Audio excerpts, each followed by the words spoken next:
Good afternoon. My name is Robert Miller.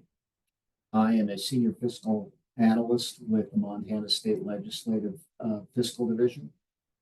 My job is to analyze expenditures for what we call Section C, which is natural resource agencies and transportation. And what I'm going to talk to you today is about the natural resource agencies within Section C.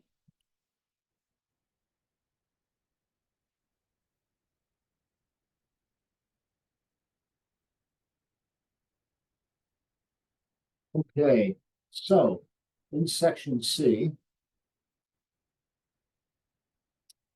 we have six departments in Section C. We have the Department of Transportation. And then we have the five departments that we're calling natural resource departments: Department of Natural Resources and Conservation. That agency concerns itself with maintaining forest lands and water quality, amongst other things. Department of Fish, Wildlife, and Parks. This department maintains some fishing access sites. They maintain the fisheries, they monitor wildlife, and they run the state parks. Department of Environmental Quality is concerned with everything from water quality to air quality and numerous other things involving the environment. Department of Agriculture is concerned with all of the agricultural industry in the state. Department of Livestock and with livestock. Now we're going to although the Department of Transportation is really the largest agency in Section C with over half of the funding, we're only going to concern ourselves with the natural resource departments within this agency. So how are those five agencies funded in House Bill 2? What I have up here right now is a bar chart that shows the House Bill 2 authority for fiscal year 2024. That's the fiscal year that just ended. And as you can see from the pie chart, that a large portion of the funding is state special revenue. It's more than half. It's 64.5%. So all these departments in this agency are very dependent on state special revenue. However, they also get some federal special revenue, about 19.8%, and some general fund, which is 15.5%.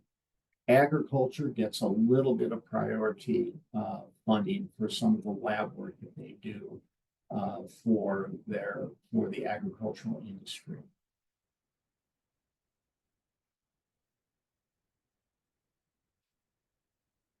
So what is a state special revenue account?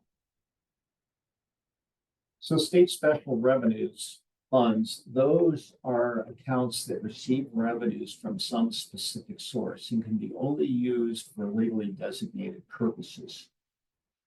So for example, in the Department of Fish, Wildlife, and Parks, a portion of the revenues from the sales of hunting license and fees is deposited into the Hunting Access State Special Revenue Account by statute.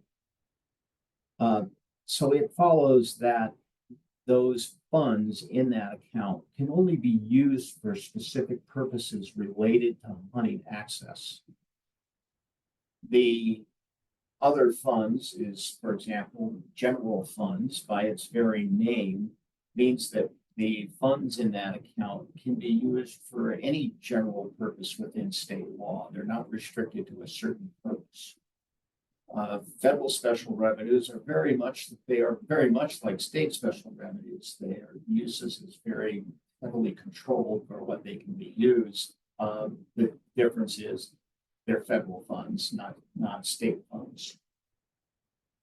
And then proprietary funds, those are usually a fee for service, such as when a farmer wants to go to the Department of Agriculture and have their crop examined for certain qualities.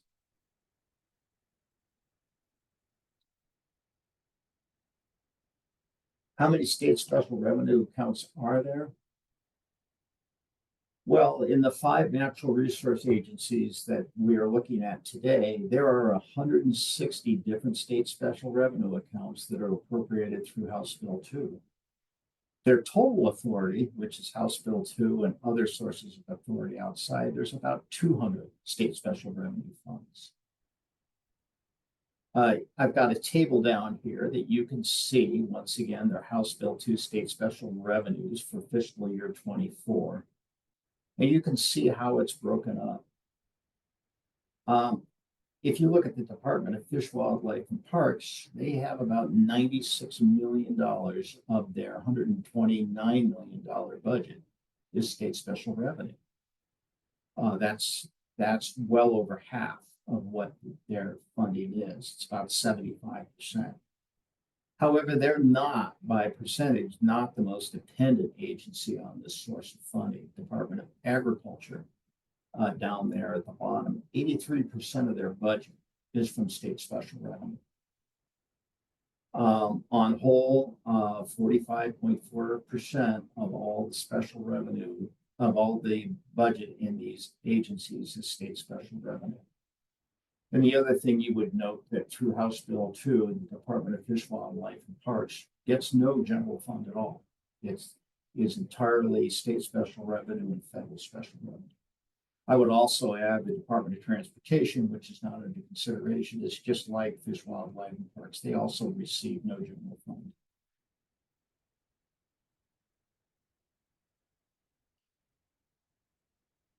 So let's look at one of the state special revenue accounts and see what makes it up.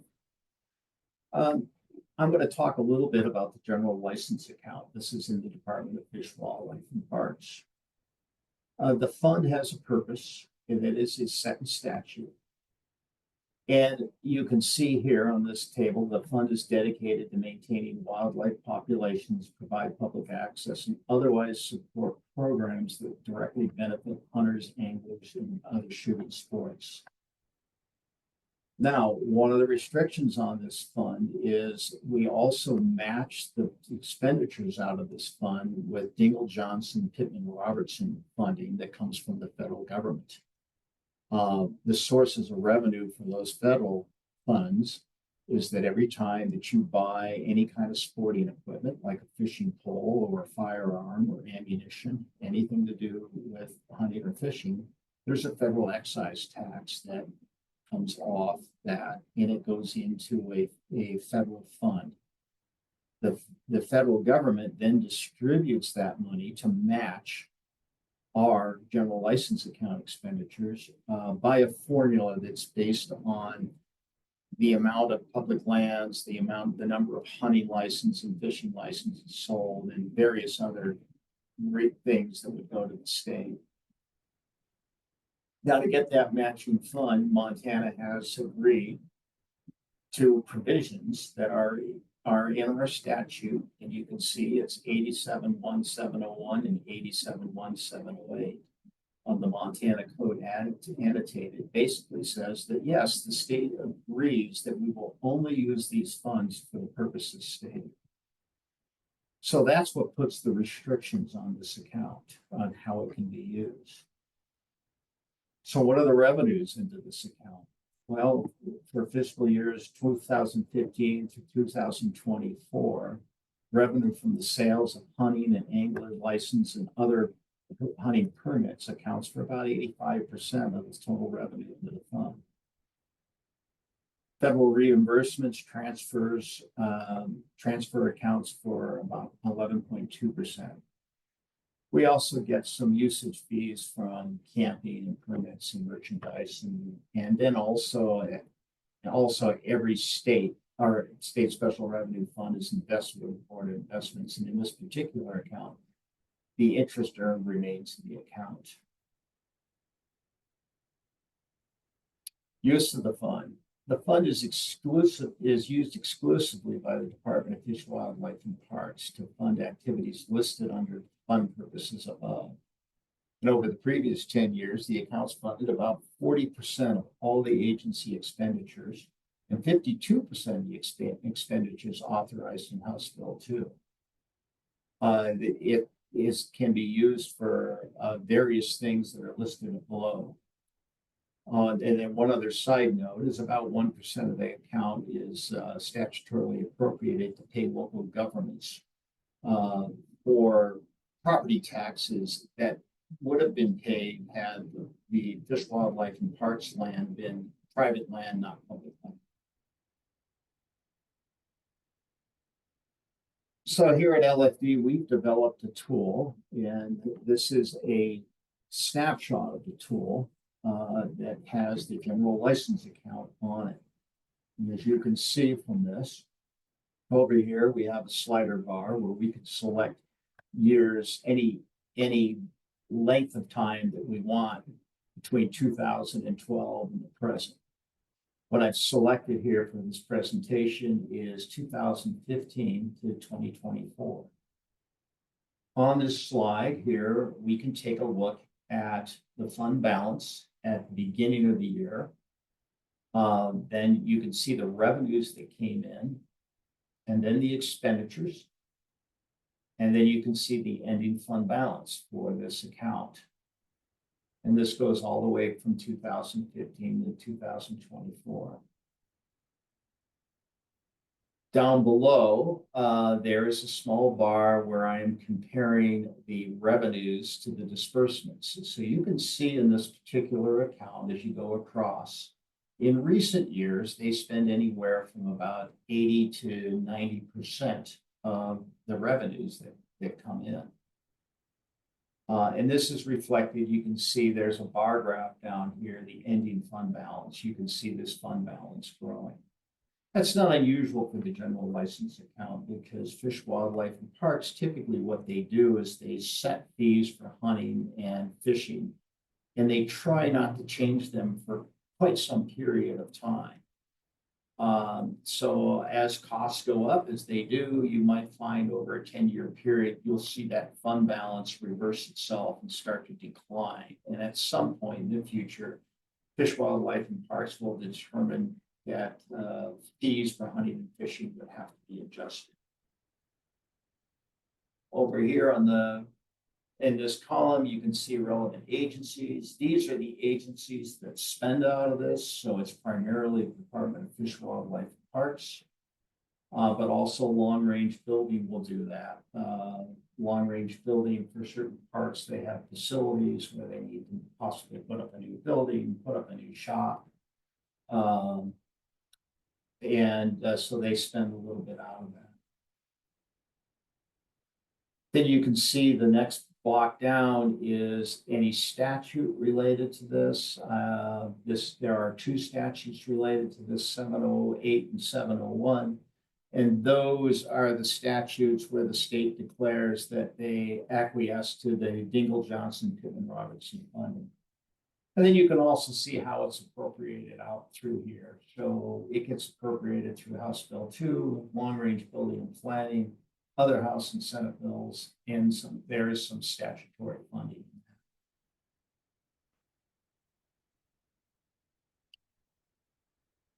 Let's look at another account.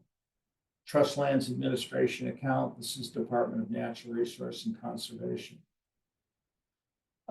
There's fund purpose. It basically supports the administrative expense related to state trust lands. Where are the revenues coming from? Well, that comes from a portion of total revenues generated from trust lands for grazing, agricultural leases, oil and gas, timber sales, commercial use, and conservation licenses. The fund is subject to legislative appropriation.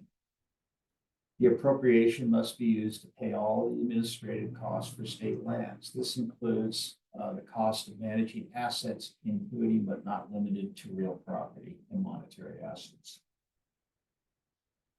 Once again, here is our tool showing the Trust Lands Administration account. The reason I picked this account is it's quite different from the general license account. If you'll look down here at this bar that shows the amount of revenue that's expended, you can see that out of this fund, the agency spends pretty much every dollar that comes in this fund. And you can see here the ending fund balance, and the scale has changed quite a bit, but the ending fund balance is pretty much zero at the end of every year, with some few accounting issues, right? The fund balance is always a snapshot on the day that we take it, but you can see that for the most part, they spend every dollar that comes out of this. And they're able to do that. Revenues are sufficient to cover the expenditures. Once again, you can come down and see what the statute is. You can see that it's appropriated through House Bill 2 and 13.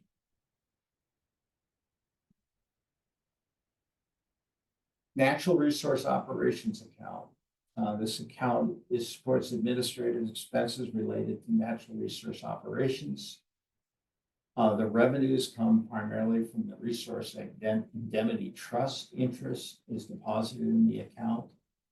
But the other thing to note in this account in fiscal year 2017 and in 2015, there were transfers into this account that were made.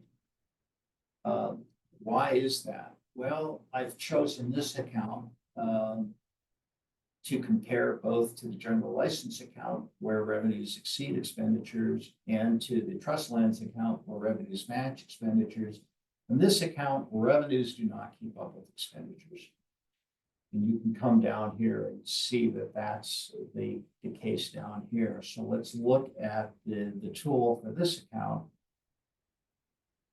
And you can look at this account and you can see down here, if we look at this bar here under the fund name, you can see that typically every single year, with the exception of 2017 and 2022, they expend more than the revenues that come in. Down here, if you look at the ending fund balance, you can see the revenues each year seem to decline. Why do they spike up in this sawtooth pattern? Well, in this particular year, there was a fund transfer to make to supplement the balance so that expenditures could be made.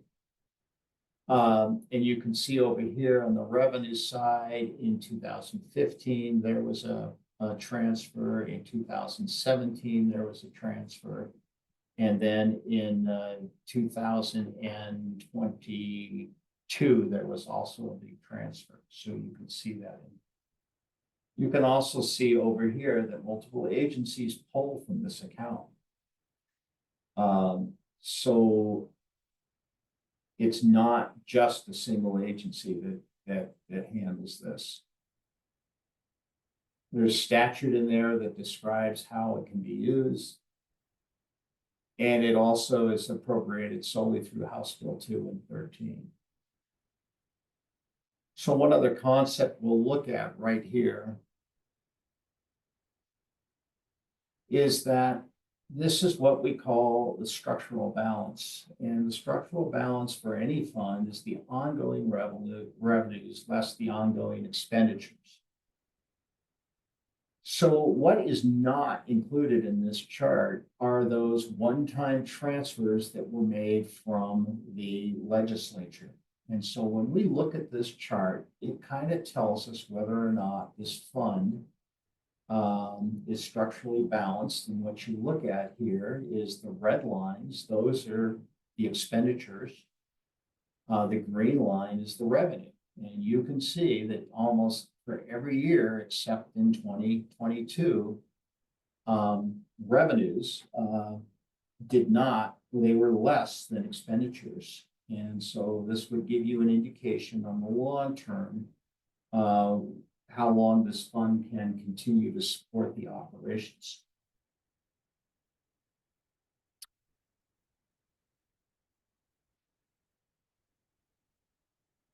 So that is I would finish by saying that if you have any questions at all about any state special revenue fund, you can contact this office and you can contact me or any other fiscal analyst. And we can certainly have the tools to look into the funds that you need, that you have questions.